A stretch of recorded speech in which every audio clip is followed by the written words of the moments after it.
Hi, I'm Jalen Rose, and welcome to the Renaissance Man podcast, proudly presented by the New York Post, a show where we cover trends in fashion, entertainment, current events, and everything in between.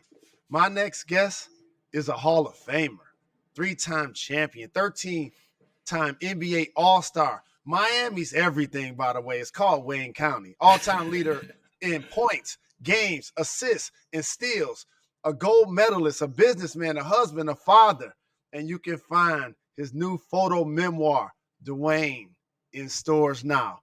It's my honor to welcome my brother, Dwyane Wade, to the show. Man, your intros, man, they special, bro. Thank you, man. I got your back, brother. It's only right. You deserve it. Absolutely. I know your journey, but I want to familiarize your journey with a lot of people who may not know. So you grew up just outside of Chicago, the Windy City. And when did you know that you wanted to play basketball? Man, at a very young age, my dad put the ball in my hand, right? I was 5 years old, Jay, and my dad kind of shoved the ball in my hand. And I didn't know nothing about basketball. I really didn't like it. And so my love for the game started just going every Sunday to the park with my father. Him and his guys would get together. They have everybody would bring some food. We have a little barbecue, and they'll hoop against each other every Sunday at different parks around Chicago. And I started falling in love with the fellowship. I started falling in love with the camaraderie that I saw my dad and his friends having, and that like brought me to the game. And then I grew up in Chicago in the prime, in the moment of Michael Jordan and Scottie Pippen and the Bulls. And I couldn't do nothing but fall in love with basketball even more.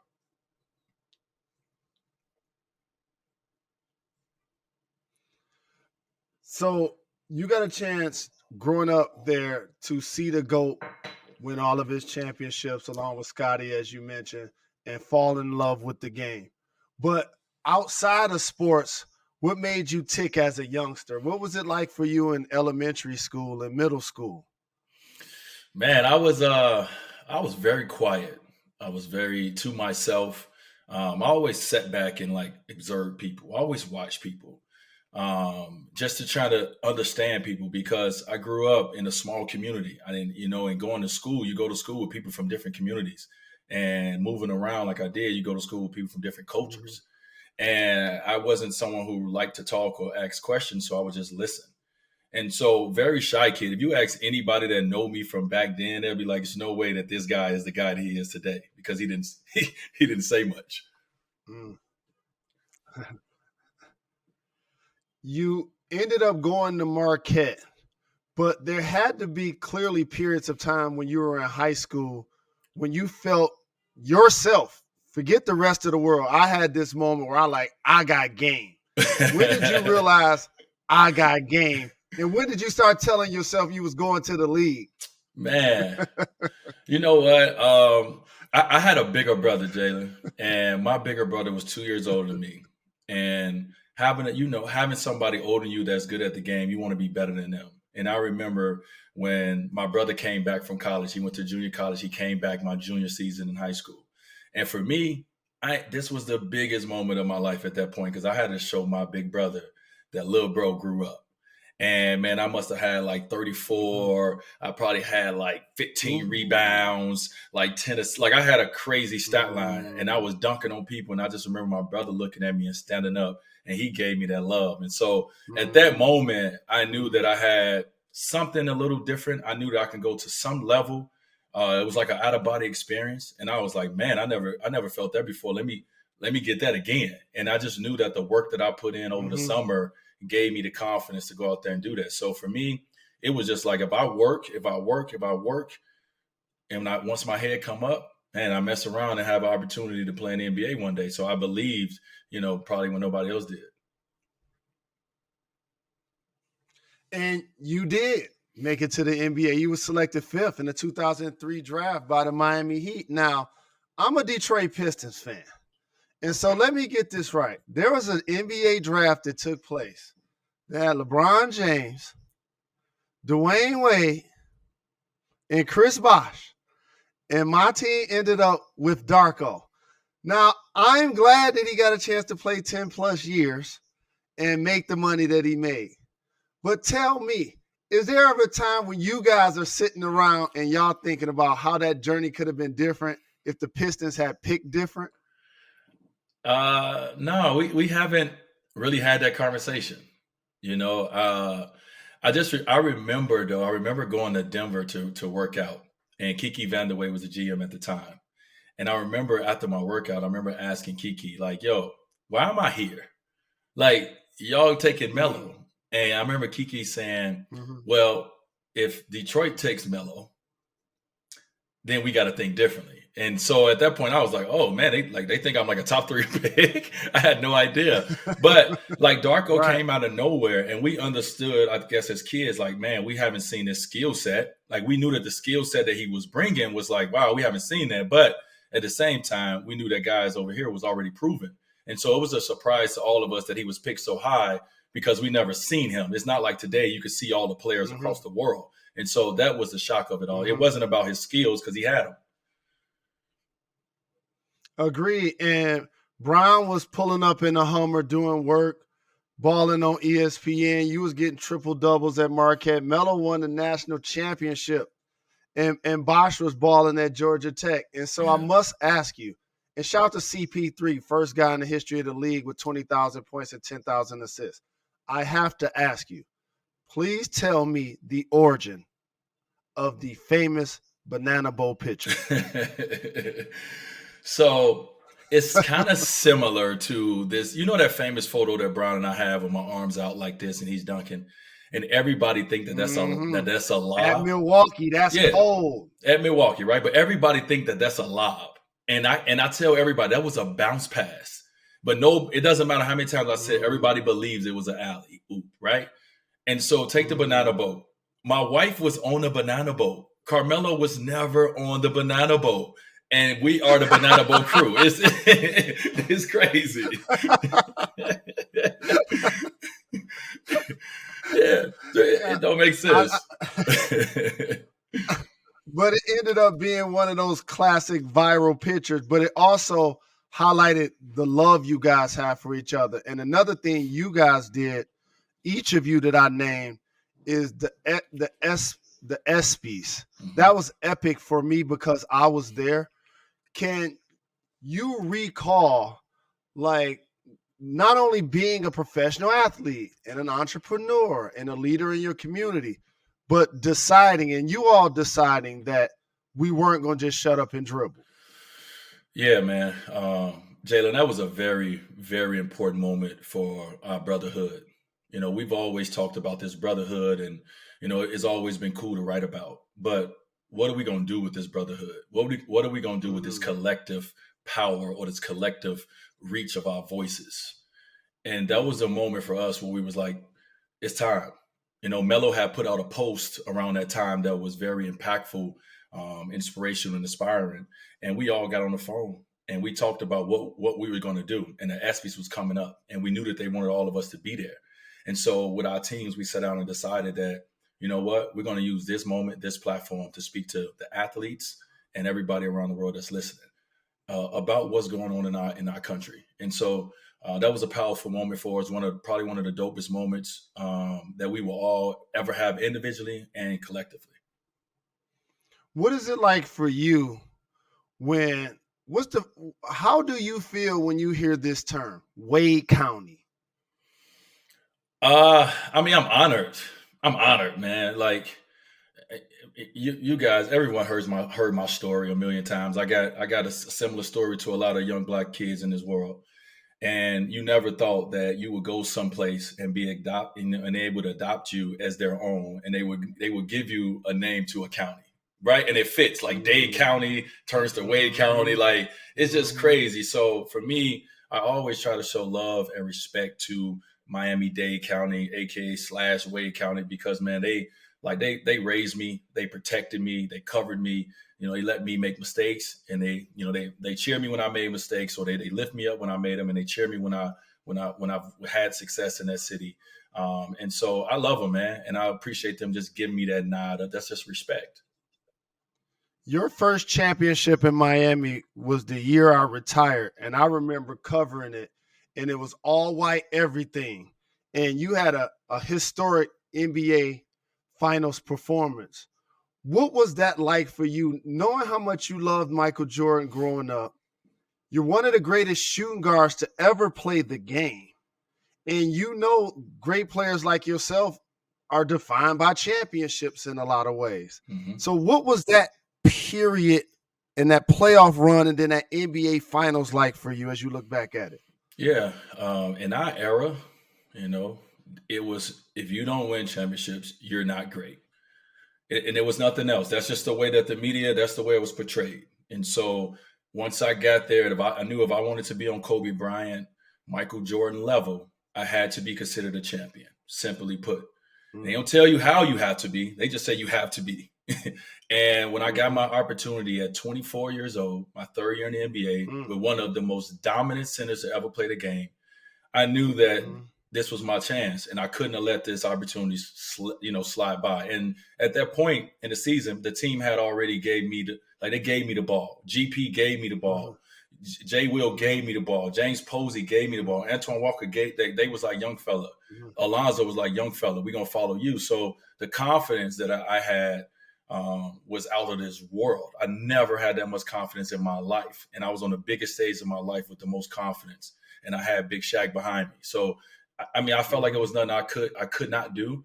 And it was amazing to be able to finally complete something that's been a dream, your whole life. I've seen Jordan and Scotty and the Bulls in the locker room with the champagne, and I want some of that. And I finally got a chance to do it, bro. It's crazy.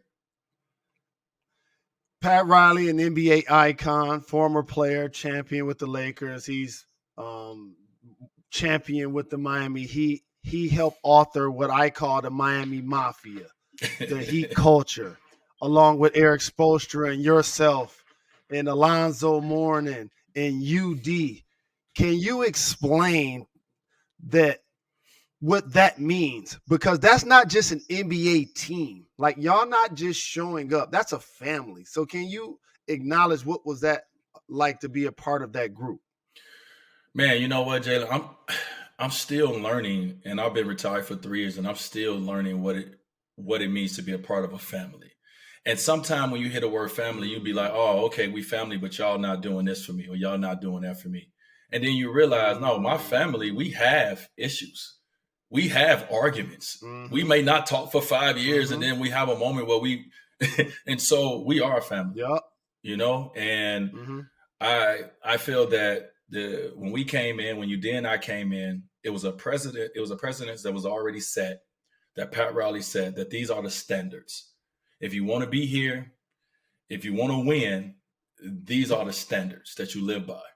And so we followed the standards that was laid by Alonzo Mourning, that was laid by, Tim Hardaway, that was laid by the greats before us, the Brian Grants that was there, the Eddie Jones that was there. UD and I followed the same format because, first of all, we were scared as hell of Riley.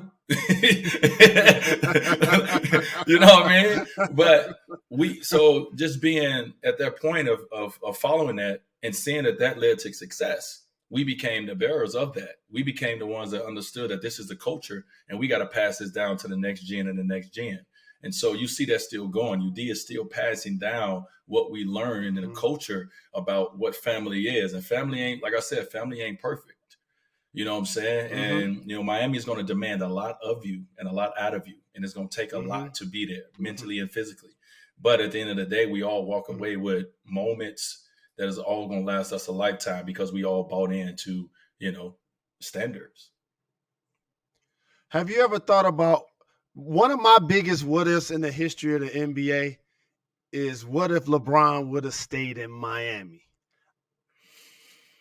How many championships do you think you guys could have actually won? I don't know. That Golden State team was right on our heels. I really don't know. Like, I wasn't in my prime anymore. I was outside of my prime about 2014. And so that would have made it hard for us to really win if I was still going to be a big part of it. Chris Bosh, not knowing what he was going to be dealing with later, he was in his prime and LeBron was in his, but I wasn't in mine anymore. And it would have made it tough to keep going. So I really had to, find health in a big way very quickly to keep competing at that level. and because my body was going through so much. So I felt like it ended when it should have, Jalen. I felt like we had an amazing run. We had an amazing college experience. And I feel like that 4 years was all we needed. And we accomplished, obviously what we accomplished, but I think it was enough. And you mentioned family. We can't go too far without mentioning your better half, your wife, Gabrielle Union, one of my favorite power couples ever. She was gracious enough to also join the show. I appreciate not only do you guys as public figures live good, bad, and sad days like you just mentioned. Y'all don't always try to appear perfect. How are you able to maintain that? Because you and I know, like, who we see on social media and what people say versus when the camera's off are vastly different. I like how you guys try to mirror who you are off camera, on camera. How did you guys get to that level of confidence as a family and as a union? Man, it's a day-to-day thing, man. We are all trying to figure it out. Everybody, from day to day, it's challenges in this world. Individually, to loved ones, to our entire country, right? It's challenges all around the world, and every day we're all trying to figure it out. And so, I think the one thing that my family and I have tried to do throughout our, last 13 to 15 years together is allow space for mistakes, allow space for growth, understand that we are imperfectly perfect, and we're a team. And like, once again, we're a family, and we're going to go through things. We're going to, but at the end of the day, if we can look at each other and we can have a conversation across the table, face to face, about how we feel, how we, what's going on in our, all this stuff, communication. So we keep working on ourselves individually. We keep trying. My wife goes to therapy. I go to therapy. We meditate. We do all these things because it's hard, man. It's hard, especially being a public figure. Everything you say is scrutinized. Everything you do, wear, is scrutinized, and it's not easy. But day to day. I had Charlamagne the God on. I had Ada Rodriguez on, and we talked about therapy. Why is that important for you and your family? And is that something you encourage others to also do? I do. I think I grew up just like most Black men in the inner city. Therapy it's a bad stigma on therapy. It's a weakness on therapy. And for me, I think therapy is at your own pace. I think some people need to go 5 days a week. Some people need to go once a week. Like, it's different. Therapy is a lifelong partner for you. It's something that you can always go to have an outlet, to get a unbiased opinion and perspective, And so I remember my first time going to therapy once I retired, because I thought to myself, any other time when I had rage or I had frustration or I had fear, anger, whatever, I could take it out on the basketball court. I don't have that outlet anymore. So what I'm going to do is I'm going to take it out on the ones closest to me, and that's my loved ones. So let me go sit on someone's couch and talk about it. And I remember walking in thinking I had nothing to really say. And 2 hours later, I was like, and when I was 3 years old, like you need it, man. You need that outlet. So it's important. You've been a terrific leader, a terrific role model, and I love the way that you're so very involved with your kids. Congratulations to Zaire. He out here balling. I see the lefty number 5 doing work. Yeah, man. Talk about the growth in his game and how proud you are to see him doing his thing.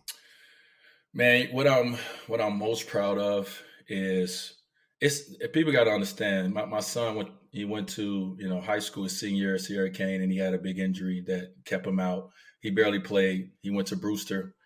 Last year was a pandemic. He barely played. He hasn't really played a high level of competition since his junior year, and he trusted in the process enough to go straight to the G League to play with pros, bro, at 19 years old, and without having a lot of experience in the last few years of playing at a high level because of injuries and pandemic. So I'm proud of him for doing what most people won't do, and that's taking a step, that's taking a leap to follow your dreams.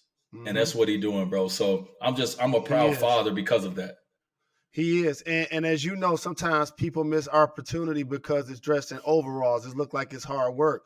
And being your son, people feel like, oh, he ain't willing to grind.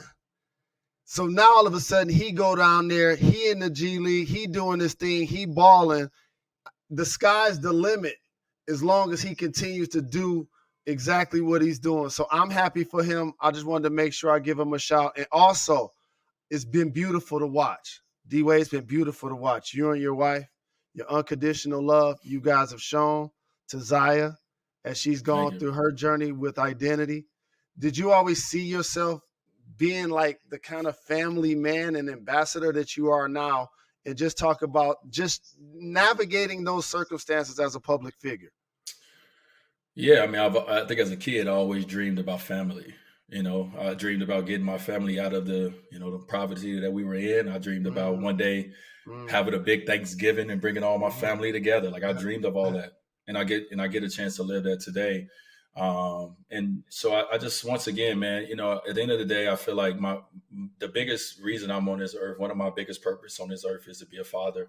And I feel that it's my most rewarding and it's the hardest job that I have.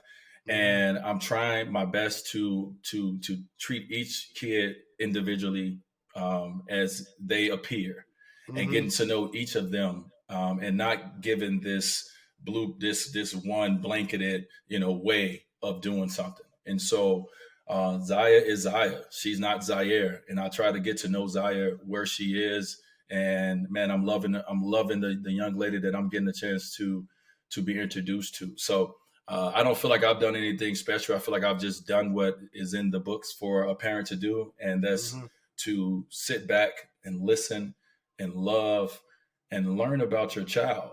So that's what I'm trying to do. And as the Christmas season approaches, I've gotten many opportunities to watch you ball on Christmas. Yeah, man. Can you tell me one of your favorite memories and one of your worst memories of playing basketball on Christmas Day? Well, I didn't have a lot of bad memories. I think I ended my career 10-3 on Christmas Day.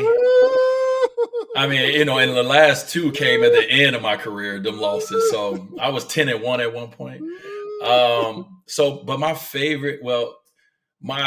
favorite Christmas moment is tough because I played in the Garden on Christmas. I played against Kobe like 5 times on Christmas. So I guess my favorite one would have to be the first one, man, when Shaq and we went back to LA for that first Christmas game. That was that energy in the building. Yes. Like Shaq dunked on Andrew Bynum, and I remember he was running down saying, "I built this." You know what I mean? Like, ooh. Yeah, man. That was my favorite one. That's the beauty of the league. That tension and that competition that you guys had is unmatched with all of that all-time greatness.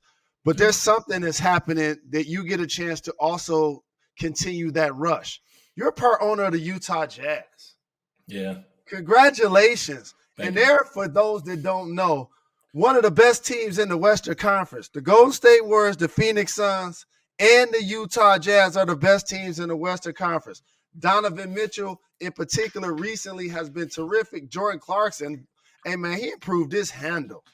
Hey, man, he be putting cats on skates now. So talk about your Utah Jazz, and do they have a legitimate chance this year after coming up short the last couple of years to win the West? Yeah, man, first of all, I appreciate it, man. This is something that I'm honored to be a part of. That these opportunities have not been presented to young black men, correct, in the past, and so I'm proud to be associated with the Utah Jazz front office and organization because it's first class. It definitely is, and so from a playing standpoint, man, I'm really impressed with the way that we're playing at this point in the season. Coming off of a few disappointing playoff runs the last few years, it's easy for a lot of things to start getting into the way, right? And coming off success, it's easy to allow success to get in the way. But I feel like we've kind of went through that phase from the beginning of the season, and now we locked into being and playing beautiful Utah basketball, led by Donovan and Mike Conley and Rudy. We got a strong foundation. We got a good core. We got a great coaching staff. We're trying to build a great culture and a great environment around. And so we're in a good place right now, man. We loving basketball in Utah right now, and we're sitting in a good place in the West. And you're a basketball lifer. You saw teams that had to knock on the door first. You saw your Bulls had to knock on the door first, and that heartbreak is something that comes with it. And the last couple of years, the Jazz have experienced that. And I agree with you, especially playing at home. This is their year to legitimately win the West. I think knocking on that door, I think it's their turn to actually make it happen. What are your thoughts on that?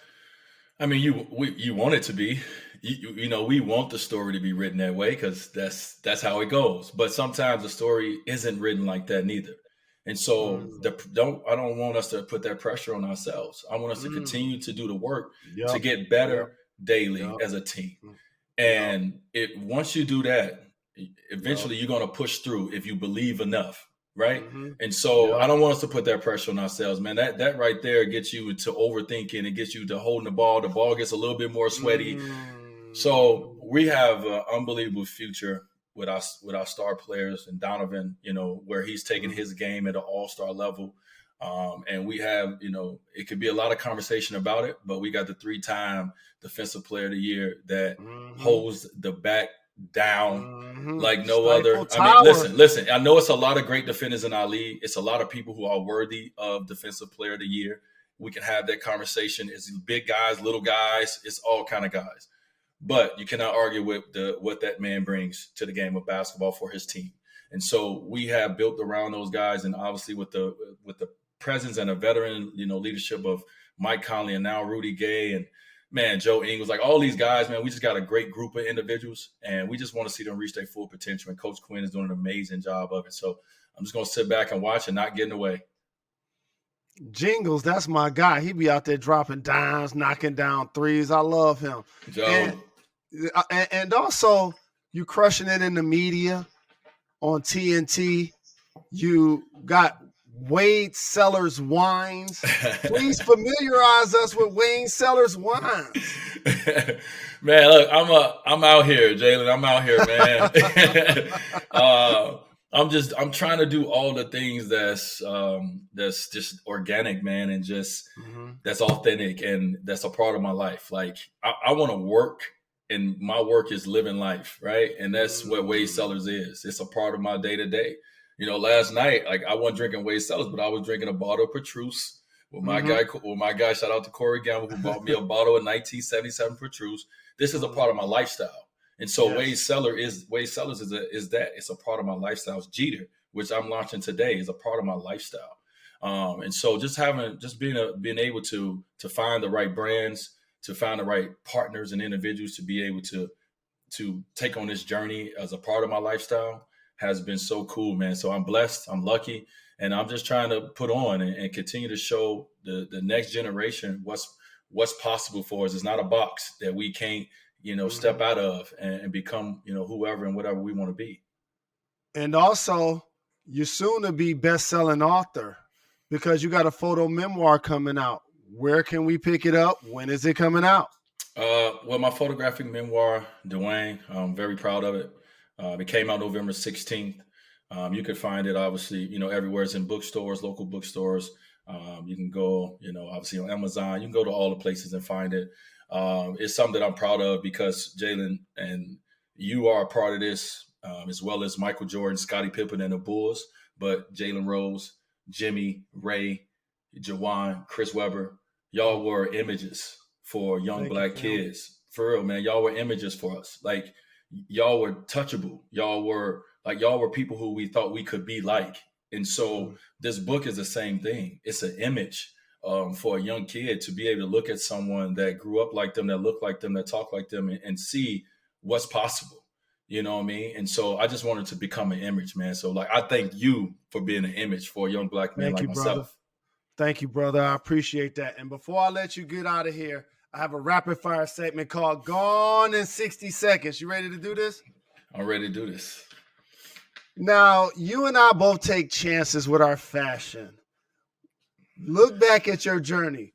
Tell me the fashion fail that you remember. I had a Versace floral bomber with a floral shirt under. That was a bad moment. It was at the press conference. It didn't look right. I failed on that one. What's your go-to wine in the Wade Cellars collection? My go-to wine is my 2019 Oakville Cabernet. If you haven't tasted, what are you doing in life? That's my sales pitch. No question. You're in Miami for one night. What's the restaurant you need to hit up? Ooh, one night only? One night only. You know, most people can't do Miami more than 2 or 3 nights anyway. It's like Vegas. That's why it's named after you. You was able to conquer it. Man, one night only. That's a tough one. My go-to, I would immediately back in the day, I would just say Prime 112 because Prime 112 is the energy. Mm-hmm. But like now as I'm a little older, it changes a little bit. So I got to think about that one, man. I don't know. That's a good one right That's there. That's a good one right there, man. There you go. Man. Oh, man. Wait. Right now, you know what? It's been Komodo. It's been Komodo. The energy and the vibe gives me enough to feel like I went out. I seen enough. Man, my wife, we cool. We had some drinks. And let's go. What's a never seen photo that people are going to see in your memoir that even was surprising to you? Oh, surprising? Yeah, when you start looking back at all of those pictures, you're like, oh, man, look at my haircut. Or look at those shoes. Or look at, like, a picture. You're like, oh, man, this picture is worth 1,000 words. Well, I don't know. We personally picked all of them, so I think all of them are worth 1,000 words. But it's 2 pictures in there that has stuck out to a lot of people. And one of them is the picture and the photo of the apartment that I grew up in on 59th and Prairie. And the other one is my final game versus LeBron at the Staples Center. And my wife is standing up behind us and she's like, she's screaming. And they're like, what is your wife saying? And so those 2 pictures are the ones that everyone like, you know, those are the ones that stick out that I feel like are cool stories and cool photos. Well, I appreciate the love, continued success.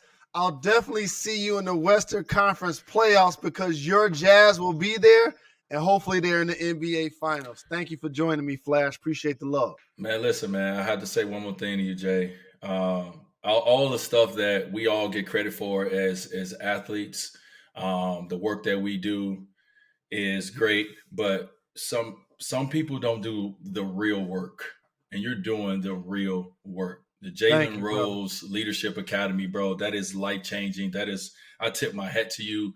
I know that you don't do it for attention or publicity, but, you know, what you're doing in your city, you know, for charter schools, bro. Thank you, brother. Hats off. Respect. Appreciate the love. Absolutely. You ever in Detroit, I'd love to give you a tour and introduce you to the staff and the students. Man, much love for sure.